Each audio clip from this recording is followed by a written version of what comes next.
The room was small, with a window looking onto the garden. Mr. Cubit's body lay on the floor. "You can take away the body now," said Holmes. Then he turned to the doctor. "Have you found the bullet which injured Mrs. Cubit?" he asked. "No," replied the doctor. "The bullet is still somewhere in her brain. We will have to operate to remove the bullet." "We know that 2 bullets were fired from the gun," said Inspector Martin, "and we know where each bullet went.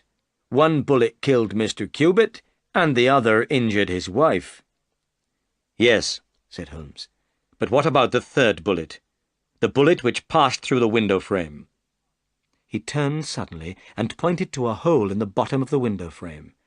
This hole was the exact shape and size of a bullet. "Wonderful!" cried Inspector Martin.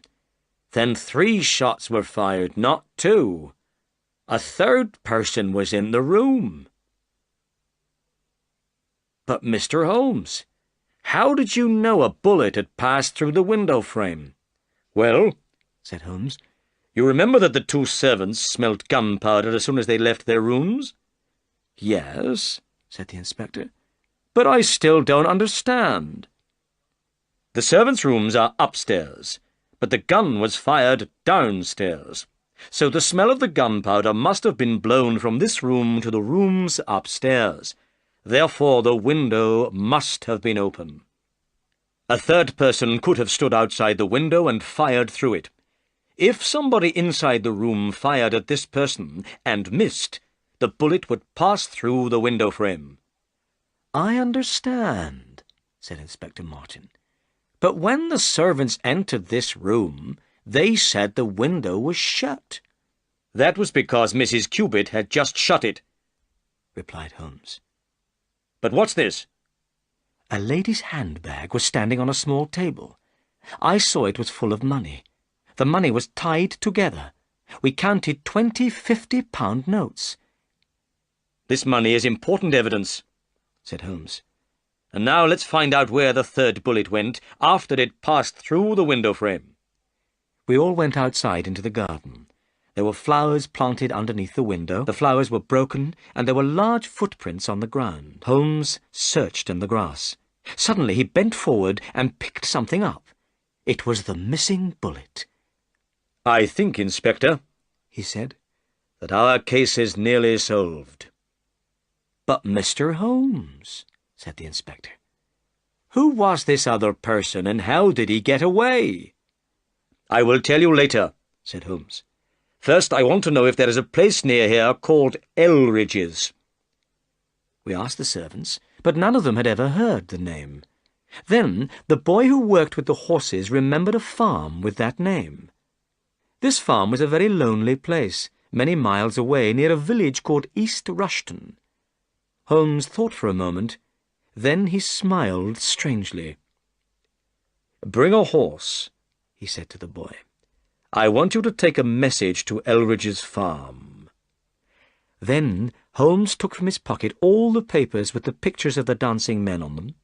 He sat down at a table and worked carefully. Finally, he handed a note to the boy. "Give this note to the person whose name is written on the outside," said Holmes, "and don't answer any questions." I looked at the outside of the note. It was addressed in large writing to Mr. Abe Slaney, Elridge's Farm, East Rushton, Norfolk. Then Holmes turned to Inspector Martin. "I think you should get more policemen," he said. "We'll have to catch a dangerous criminal." The picture sequence from the cinema has finished. You can look at it once more if you want. After the boy had left, Holmes gave some instructions to the servants. "If anybody comes and asks for Mrs. Cubit," he said, "do not tell the person that she is ill. Show the person straight into the sitting room." "There are some things I want to explain," Holmes said. Then he told the inspector about Hilton Cubit's visits to us in London and the pictures of the dancing men. "These drawings are a kind of secret writing," said Holmes. "They look like children's drawings, but they are messages. Each picture of a dancing man is a letter of the alphabet. Let me show you how it works. The letter of the alphabet which appears most often in English is E. The picture of the dancing man which appeared most often was this. So I knew that this picture was E. Some of the dancing men were holding flags. I guessed that a figure with a flag was the last letter of a word. But how did you find out what the other pictures meant? I asked. On Hilton Cubit's second visit, went on Holmes, he brought 3 different messages with him. The last message was this. In this message there was no flag, so the message had to be one single word. What could it be? The word had 5 letters, and the second and fourth letters were E. It might be sever, or lever, or never, but the most probable of these words was never. So I knew these pictures were N, V, and R. Excellent, Holmes, I cried. What did you do next? Well, said Holmes, I knew Mrs. Cubit's first name was Elsie. I noticed that there was another word which had 5 letters and began and ended with E. So I guessed that these probably were L, S, and I. In one message, the word Elsie was written twice. In this message, the word before Elsie had 4 letters and ended with E. I guessed the writer was asking Elsie to do something. So, now I looked for an English word of 4 letters ending in E. The best word I could think of was come. So, now I knew that these were C, O, and M. Then I looked again at the first message which Hilton Cubit brought us. I used the figures holding flags to divide the message into words. I wrote out the message, putting dots for the letters I didn't know. Dot M, dot E-R-E, dot E, S-L dot N-E, dot.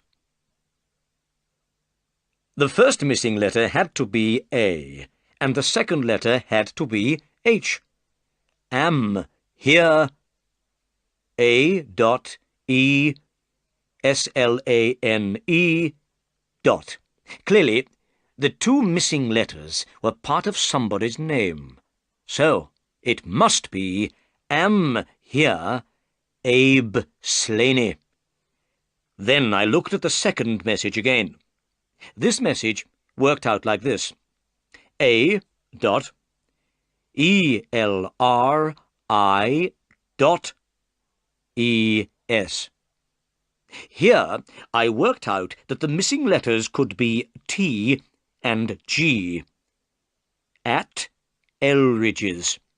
I decided to find out if there was a place near Ridlingthorpe Manor that was called Elridge's. If there was, then I knew that this was where the writer of the messages was staying. Inspector Martin and I looked at Holmes. It was wonderful how my friend had found out the meaning of the dancing men. "What did you do then, Mr. Holmes?" asked the inspector. I guessed that Abe Slaney was an American. Abe is an American name, and Mrs. Cubit had recently received a letter from America. This letter had upset her very much. So I sent a telegram to a friend in the New York police, asking about Abe Slaney. This was the reply. The most dangerous crook in Chicago. The same evening, I received Hilton Cubit's final message. The message worked out like this. Elsie dot R-E dot A-R-E to meet thy G-O dot. Clearly, the missing letters had to be P and D. Elsie, prepare to meet thy God. I knew the Cubits were in terrible danger. Abe Slaney was saying he was going to kill Mrs. Cubit, so Dr. Watson and I hurried immediately to Norfolk. But unfortunately, we were too late. Hilton Cubit was dead. But what about Abe Slaney, Mr. Holmes? Asked Inspector Martin. If he is the murderer and he's at Elridge's, he may escape. Don't worry, said Holmes. He won't escape. He's coming here. Here? Said Inspector Martin in surprise. Why should he come here? Because I have written and asked him to come here. Holmes stood up and walked to the window. Look! Here he is. The picture sequence from the cinema has finished. You can look at it once more if you want. A man was coming up the path. He was tall and handsome, with a large black beard. The front doorbell rang loudly. Hide behind the door, said Holmes quietly. This man is very dangerous, and we must be careful. We waited in silence for a minute. Then the sitting-room door opened, and the man stepped into the room. At once, Holmes put a gun against his head, and Inspector Martin put handcuffs on his wrists. The man looked at us. His black eyes looked angry. I received a note from Mrs. Cubit, he said. Where is she? Mrs. Cubit is badly injured, replied Holmes. Her life is in great danger. The man cried out. He sat down on a chair and put his face in his hands. I didn't know she was injured, he said. I shot her husband when he tried to kill me, but I would never injure Elsie. I love her more than anything in the world. Suddenly the man looked up. Wait, he said. If Elsie is badly injured, who wrote this? He opened his hands and threw a note onto the table. I wrote it to make you come here, said Holmes. You wrote it? But how could you know the meaning of the dancing men? I worked out what the figures meant, replied Holmes. But now, tell us your story. All right, said the man. If Elsie dies, it doesn't matter what happens to me. My name is Abe Slaney, and I've known Elsie since she was a child. Her father was head of a gang of crooks in Chicago, and I was a member of the gang. Elsie's father thought of the secret writing of the dancing men. The members of the gang used it to send messages to one another. Elsie and I were engaged to be married. But Elsie hated her father's business, and she didn't want to be married to a criminal. So she ran away to England. She met and married this Englishman, Hilton Cubit. I wrote to Elsie, but she didn't answer my letters. In the end, I came to England and stayed at Elridge's farm. I knew Elsie understood the pictures of the dancing men, so I left messages where she would see them. In the messages, I asked her to come away with me, but her only answer was, never. Then Elsie wrote me a letter. She said she would meet me at 3 o'clock in the morning, when her husband was asleep. She brought money with her. She offered me the money and asked me to go away. I became angry and tried to pull her through the window. Just then, her husband rushed in carrying a gun. He fired the gun at me and missed. At the same moment, I shot at him, and he fell down dead. I ran across the garden. As I ran, I heard the window shut behind me. I've told you the truth, gentlemen. I didn't know Elsie was hurt. She must have shot herself after I left. While Abe Slaney was talking, a carriage arrived with 2 policemen in it. Inspector Martin turned to his prisoner. It's time for us to go, Slaney. Goodbye, Mr. Holmes. I hope I'll work with you again one day. As the carriage drove away, I saw the note which Abe Slaney had thrown on the table. This was what Holmes had written. If you work it out, Watson, said Holmes, you'll find it means, come here at once. I knew Abe Slaney would come when he read the note. He would think Mrs. Cubit had written it.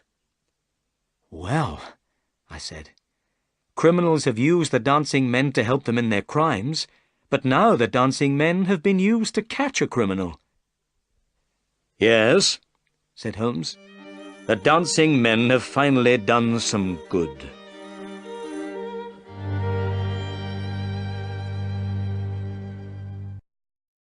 The picture sequence from the cinema has finished. You can look at it once more if you want.